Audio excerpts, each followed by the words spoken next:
علیکم ورحمۃ اللہ وبرکاتہ۔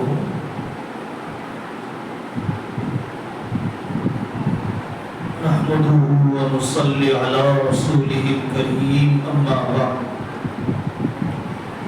اعوذ باللہ من الشیطان الرجیم، بسم اللہ الرحمن الرحیم۔ وَقُلْ اعْمَلُوا فَسَيَرَى اللَّهُ عَمَلَكُمْ وَرَسُولُهُ وَالْمُؤْمِنُونَ۔ صدق اللہ العظیم۔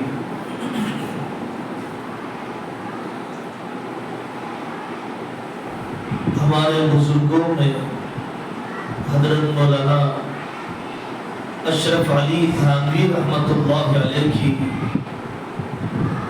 دو کتابیں بہت اہمیت رکھتی ہیں۔ ایک جزاء الاعمال،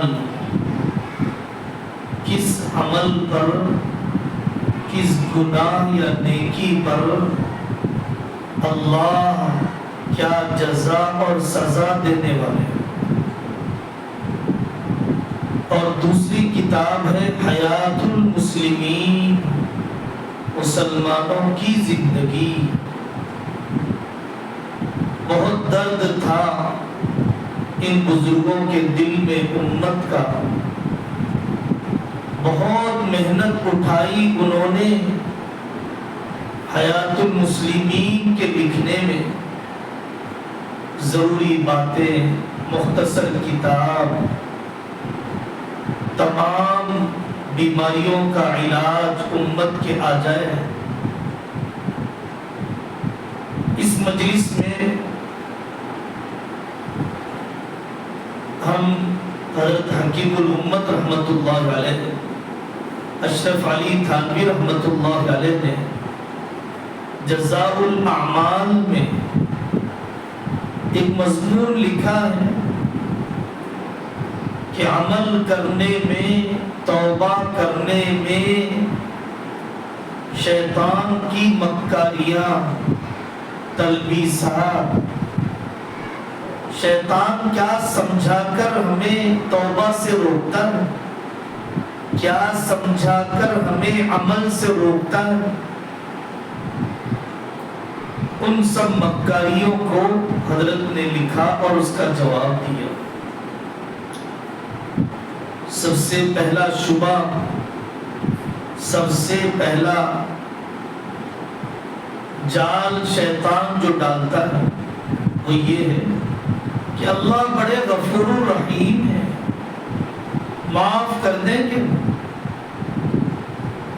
اللہ کے لیے میرے گناہ کی کیا حقیقت ہے؟ یہ کہہ کر لوگ گناہ پر اصرار کرتے ہیں۔ تو پہلا جواب یہ ہے کہ بے شک وہ غفور الرحیم ہے، لیکن قہار اور منتقم بھی تو ہیں، غصے والے بھی ہیں، بدلہ لینے والے بھی ہیں۔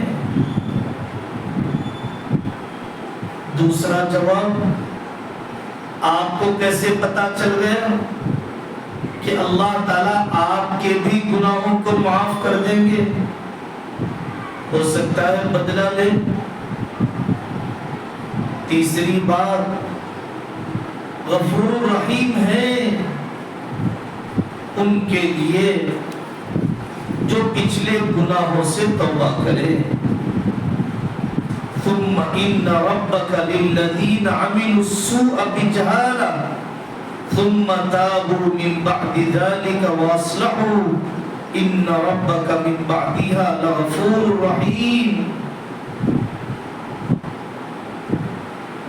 اور چوتھا جواب یہ ہے اللہ معاف کر دیتے ہیں تو ہمیں کیا چاہیے؟ اور ستائیں؟ امی معاف کر دیتی ہیں تو کیا کریں؟ خود ستائیں؟ زیادہ لحاظ کرنا چاہیے کہ ایسے معاف کرنے والے کو ہم سے تکلیف نہ ہو۔ اللہ کا فضل بھی عمل پر ملتا ہے، عمل سے ہی اللہ کی مہربانی اور فضل ملتا ہے۔ اللہ تعالیٰ سے ایسی امید نہ کر کہ گناہ پر جری ہو جائے، اور ایسا خوف نہ کر کہ نا امید ہو جائے۔ امید بھی اتنی نہیں کرنا چاہیے کہ جس سے گناہوں پر جرأت بڑھ جائے۔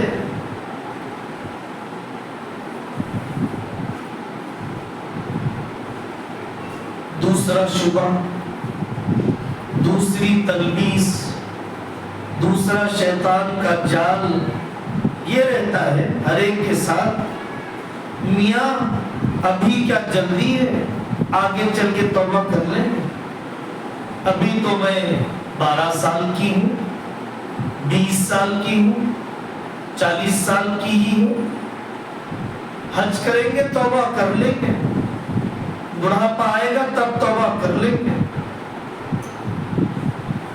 اس شبہ کا پہلا جواب یہ ہے کہ تمہیں کیسا معلوم ہے کہ آگے کے منٹ میں زندہ رہو گے، آگے کے سیکنڈ میں، آگے کے دن میں، آگے کے سال میں زندہ رہو گے، تمہیں کیسے پتا ہے؟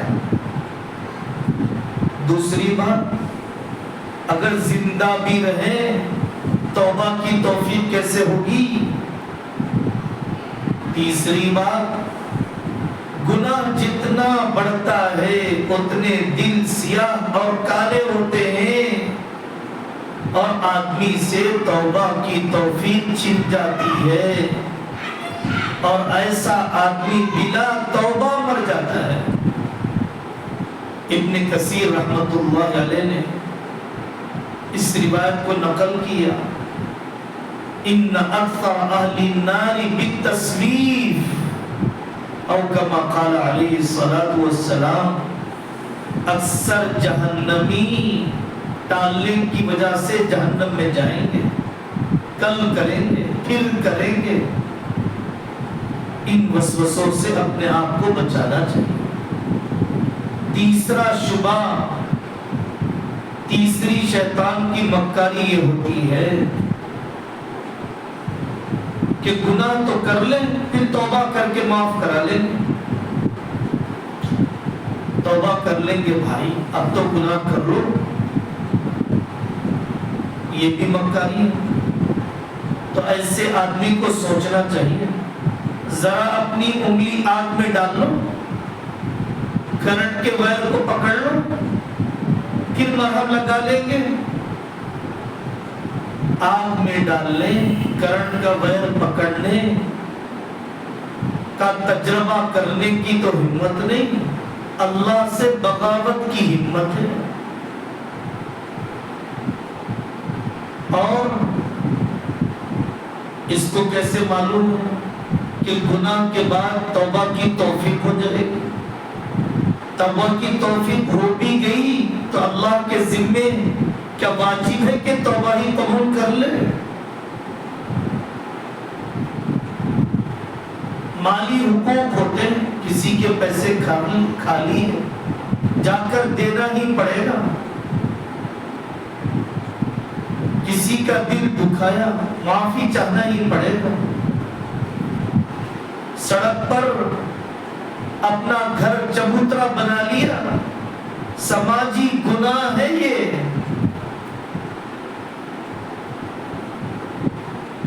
حضرت یونس علیہ السلام کی قوم پر عذاب آیا، آنے کے بعد اللہ نے ہٹایا عذاب کو، صرف قوم یونس سے عذاب آنے کے بعد اللہ نے عذاب ہٹایا۔ کیا وجہ تھی؟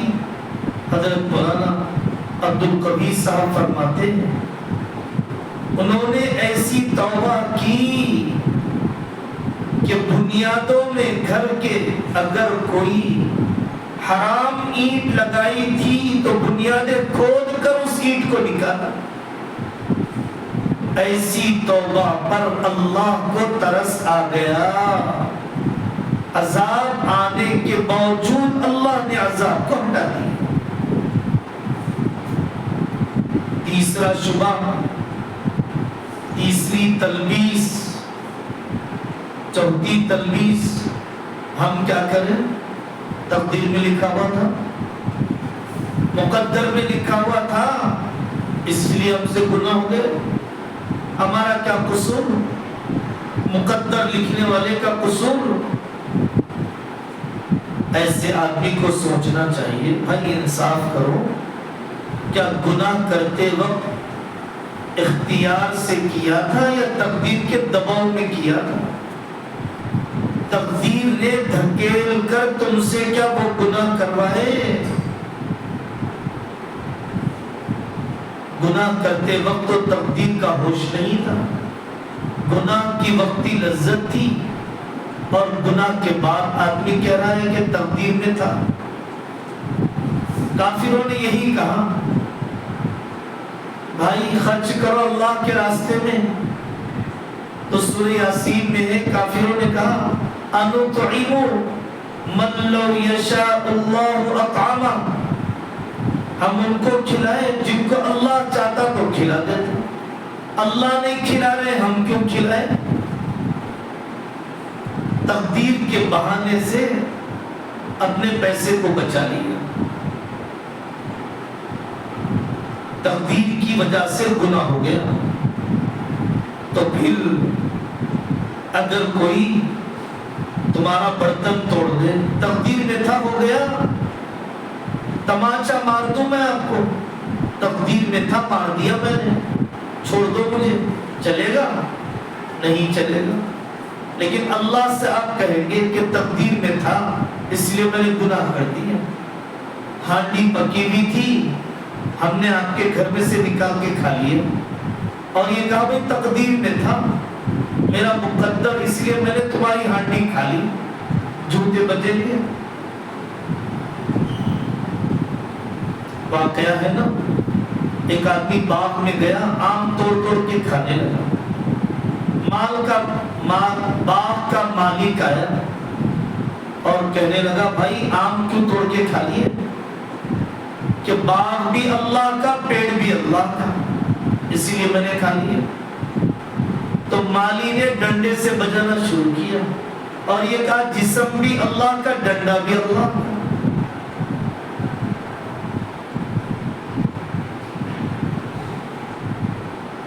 پانچواں شبہ، پانچویں تلبیس یہ رہتی ہے کہ بھائی قسمت میں جنت لکھی ہے تو جنت میں جائیں گے، دوزخ لکھی ہے دوزخ میں جائیں گے، محنت مشقت کرنے کا کیا فائدہ؟ یہ بھی کہا جاتا ہے۔ تو ٹھیک ہے، دکان کھولنے کے لیے اتنی محنت کیوں کر رہے ہو؟ مقدر میں مالدار ہونا ہے تو مالدار بنیں گے، نادار ہونا ہے تو نادار اور فقیر بنیں گے، کیوں وہاں محنت کرتے ہو؟ کھانا مقدر میں ہے تو کھائیں گے ورنہ نہیں کھائیں گے۔ پکانے میں اتنی محنت کیوں کرتے ہو؟ چبانے میں اتنی محنت کیوں کرتے ہو؟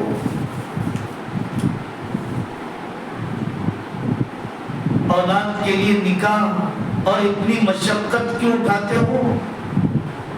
تقدیر پر یقین کے باوجود جب دنیا میں اتنے اسباب دنیا کے لیے اختیار کرتے ہو تو اسی تقدیر کا بہانہ لے کر آخرت کے لیے عمل سے کیوں جیت چلاتے ہو؟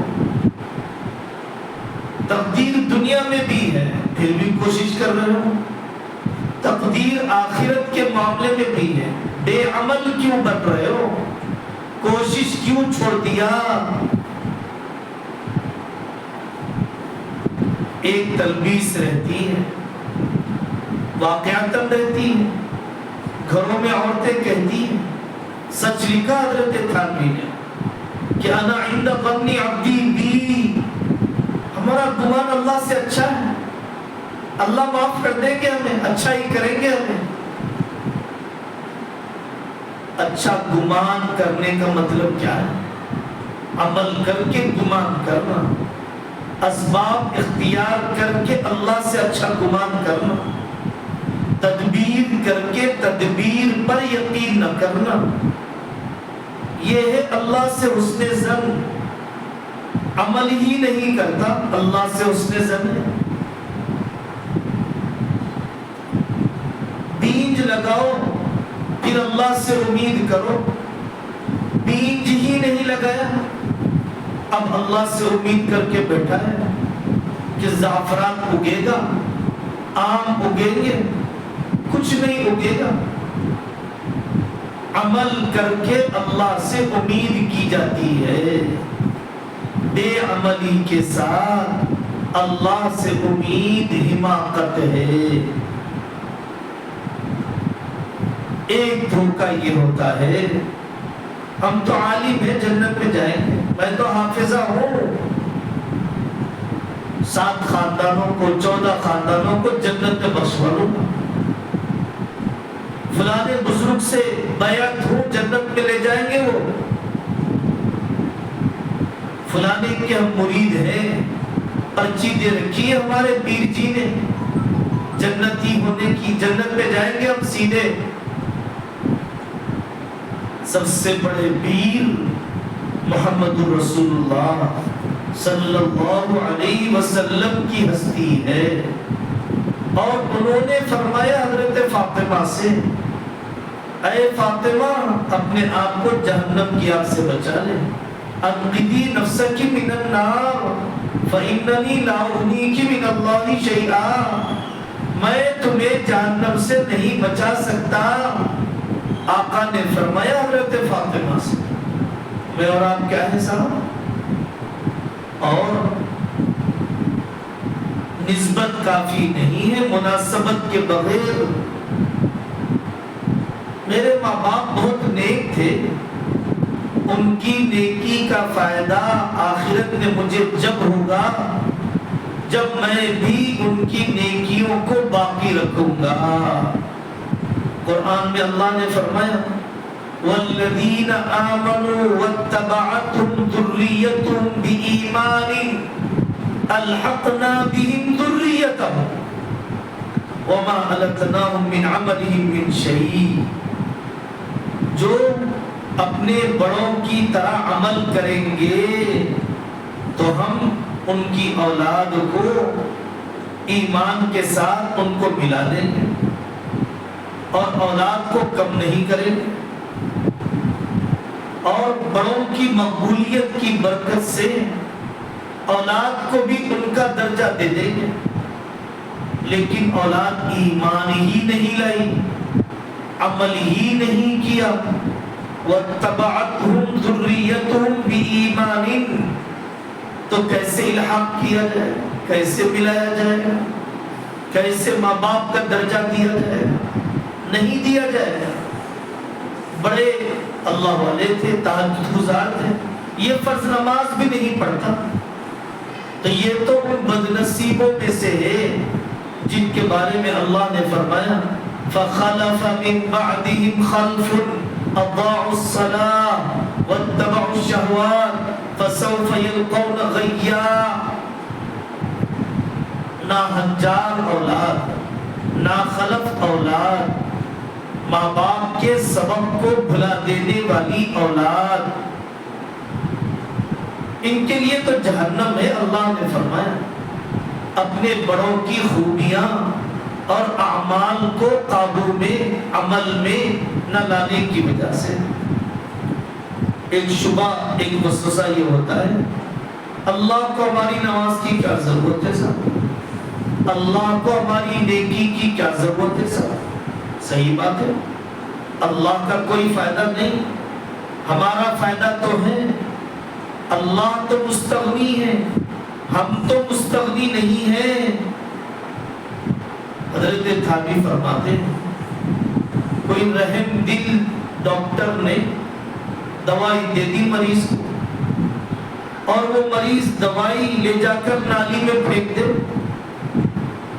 اور یہ کہہ کر ڈال دے اپنی جان کا دشمن کہ صاحب دوا پینے سے ڈاکٹر صاحب کا کیا فائدہ، ڈاکٹر صاحب کا کوئی فائدہ نہیں ہے میرے بھائی، تمہاری صحت کا فائدہ ہے، عمل کرنے سے اللہ کا کوئی فائدہ نہیں۔ واقعتاً پوری دنیا سجدے میں پڑ جائے، اللہ کی شان میں ذرہ برابر اضافہ نہیں ہوگا، ساری دنیا اللہ پر تھوکنے لگ جائے، اللہ کی شان میں رتی برابر کمی نہیں آئے گی، لیکن ہم اللہ کا ایک حکم بھی چھوڑیں گے، ایک گناہ بھی کریں گے، ہماری تباہی ہوگی دوا کے چھوڑنے کی وجہ سے، زہر کے کھانے کی وجہ سے۔ آخری بات، بعض جاہل مشائخ یہ کہتے ہیں کہ صاحب ہم اب اتنی عبادت کر چکے ہیں، اتنی ریاضت و مجاہدہ کر چکے ہیں کہ اب شریعت کی پابندی کی ضرورت نہیں، اب نماز معاف ہے، دل کی نماز پڑھ لیتے ہیں، 24 گھنٹے کی نماز، اب شریعت کی پابندیاں نہیں ہے۔ حالانکہ اللہ نے قرآن میں فرمایا وَاعْبُدْ رَبَّكَ حَتَّى يَأْتِيَكَ الْيَقِينُ، اے نبی موت کے آنے تک اللہ کی عبادت کرو۔ موت کے آنے سے پہلے شریعت کسی نبی کسی ولی پر سے معاف نہیں ہے،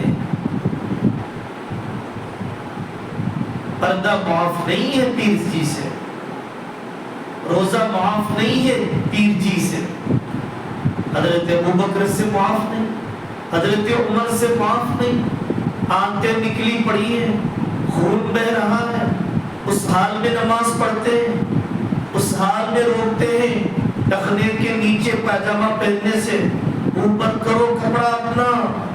حضرت عمر رضی اللہ عنہ، شریعت کی پابندیاں ان سے ختم نہیں ہوئی، ہمارے سے کیسے ختم ہو جائیں گی؟ کہیں لکھا ہوا نہیں ہے قرآن و حدیث میں ایسے پیر کے پاس جانا اپنے ایمان کو غارت کرنا، اپنے بچے کچے اسلام کو تباہ کر دینا۔ دل کی نماز بھی ہونی چاہیے، دل کا ذکر بھی ہونا چاہیے، لیکن جسم کا بھی ذکر ہونا چاہیے، جسم کی بھی نماز ہونی چاہیے، دل کا بھی روزہ چاہیے، جسم کا بھی روزہ چاہیے، سب چاہیے، ظاہر و باطن، شریعت، طریقت، حقیقت سب چاہیے۔ شریعت چھوڑ کر کوئی طریقت نہیں، شریعت چھوڑ کر کوئی حقیقت نہیں، جو کچھ ہے شریعت کی پابندیوں کے ساتھ۔ اللہ تعالی ہمیں نفس و شیطان کی مکاریوں سے پناہ عطا فرمائے اور دین و شریعت پر جینا، دین و شریعت پر آخری سانس تک خدمت کرتے ہوئے مرنا اللہ ہم سب کے لیے آسان فرمائے۔ وآخر دعوانا ان الحمد للہ رب العالمین۔